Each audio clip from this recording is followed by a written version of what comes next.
குழந்தைகளின் கல்விக்கும் திருமணத்திற்கும் எப்படி சேமிப்பது, வருமான வரியை எப்படி மிச்சப்படுத்துவது, பங்குச்சந்தையில் எப்படி முதலீடு செய்வது, இது போன்ற கேள்விகள் பலரின் மனதிலும் இருக்கும். இந்த கேள்விகளுக்கு தகுதி பெற்ற நிபுணர்களை கொண்டு இந்த பகுதியில் பதில் தரப்படுகிறது. இன்றைய நிகழ்ச்சியில் கடலூரை சேர்ந்த நமது நேயரான ஸ்டீபன் மின்னஞ்சல் மூலம் கேட்டிருக்கும் கேள்விக்கான பதில் இடம்பெறுகிறது. அதற்கு நிதி திட்டமிடல் நிபுணரான சுரேஷ் பார்த்தசாரதி தொலைபேசி வழியே பதிலளிக்கிறார்.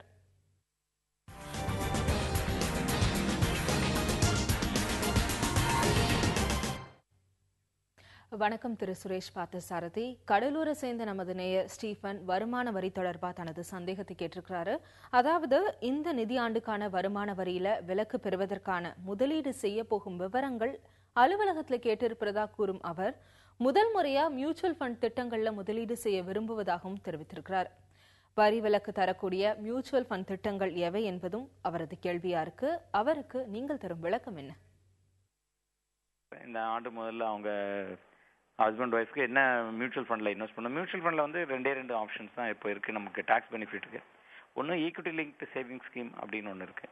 அதுக்கு நமக்கு வந்து டாக்ஸ் பெனிஃபிட் 80Cயில் இருக்குது. அது இல்லாமல் நம்மளுக்கு பென்ஷன் பிளான்னு ரெண்டு கம்பெனி கொடுக்குறாங்க. ரிட்டையர்மெண்ட் பிளான் சொல்லி யூடிஐயில் ஒன்று இருக்குது, ஃப்ராங்க்லினில் இருக்குது. இவங்க 2 பேர் தான் ரிட்டையர்மெண்ட்டுக்கு சேவ் பண்ணால் உங்களுக்கு ஃபெசிலிட்டி இருக்குது. இப்போ உங்களோட சேவிங்ஸ் கான்செப்ட் வந்து ஒரு 3 இயர்ஸ்க்கு 5 இயர்ஸ்க்கு இன்கம் டேக்ஸ் பெனிஃபிட்டுக்காக நீங்கள் சேவ் பண்ணுறீங்கன்னா ஈக்விட்டி லிங்க் சேவிங் ஸ்கீம் தான் will be better option. But நீங்கள் வந்து இதே ஒரு லாங் டேர்முக்கு எனக்கு சேர்க்கணும், எனக்கு ரிட்டையர்மெண்ட்டுக்கு ஒரு ஆப்ஷனுக்கு சேர்க்கணும் அப்படின்னு பார்த்தீங்கன்னா நீங்கள் வந்து இந்த யூடிஐ ரிட்டையர்மெண்ட் ஆப்ஷனோ இல்லை ஃப்ராங்க்லின் ரிட்டையர்மெண்ட் ஆப்ஷனோ நீங்கள் செலக்ட் பண்ணிக்கலாம். அதுக்கும் இன்கம் டேக்ஸ் பெனிஃபிட் இருக்குது. அதில் உங்களுக்கு ஒரு ஆப்ஷன்ஸ் இருக்குது. நீங்கள் என்டையர் மணி அந்த க்ளோசிங் போது வித்ட்ரா பண்ணி ரிட்டையர்மெண்ட் பிளானிங் இருந்தாலும் டாக்ஸ் பெனிஃபிட் 80Cயில் வரும் அப் டு 1 lakh.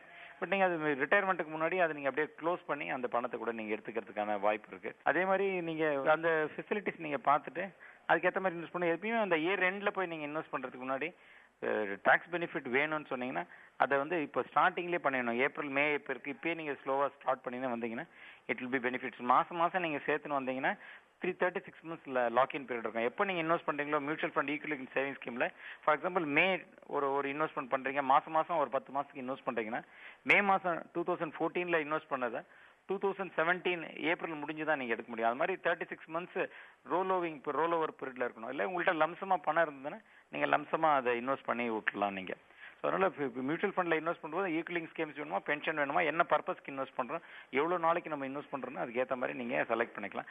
ELSS ஸ்கீம்ஸில் பார்க்கும்போது மோஸ்ட்லி வந்து எல்லாரும் வந்து சிலது வந்து மிட் கேப்லலாம் நிறைய இன்வெஸ்ட் பண்ணுவாங்க. சில பேர் லார்ஜ் கேப்லேயே இன்வெஸ்ட் பண்ணுவாங்க. சில பேர் மிக்சடாக இன்வெஸ்ட் பண்ணுவாங்க, large cap mid cap. So நம்ம என்ன அளவுக்கு ரிஸ்க் வேணும், நம்மளுக்கு ரொம்ப அதிகமாக ரிஸ்க் எடுத்துக்கிறேன், எனக்கு கொஞ்சம் ரிட்டர்ன் வேணும்னா அவங்க வந்து மிட் கேப் அண்ட் ஸ்மால் கேப்பில் இன்வெஸ்ட் பண்ணுற ஈக்விட்டி சேவிங் ஸ்கீமில் இன்வெஸ்ட் பண்ணலாம். சில பேர் இல்லை எனக்கு ரொம்ப கன்சர்வேட்டிவ் ரிட்டர்ன் இருந்தாலும் போதும், எனக்கு கொஞ்சம் சேஃப்டி வேணும், மார்க்கெட்டில் கொஞ்சம் ஃப்ளக்சுவேஷன் இருக்கிற மாதிரி வேணும்னு சொன்னால் அவங்க லார்ஜ் கேப் எந்த ஈக்விட்டி சேவிங் ஸ்கீம்ஸ் இன்வெஸ்ட் பண்ணுறாங்களோ அந்த மாதிரி ஸ்கீம்ஸ் எடுத்து நீங்கள் இன்வெஸ்ட் பண்ணிங்கன்னா உங்களுக்கு சேஃப்டியாக இருக்கும். நேரின் கேள்விக்கு பதில் அளித்தமைக்கு நன்றி திரு சுரேஷ் பார்த்தசாரதி.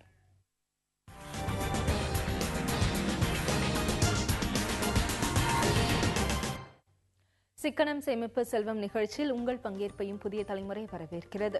தினசரி வாழ்வில் நீங்களோ மற்றவர்களோ கடைபிடிக்கும் சிக்கன முறைகளை, வித்தியாசமான சேமிப்பு முறைகளை நீங்கள் எங்களுடன் பகிர்ந்து கொள்ளலாம்.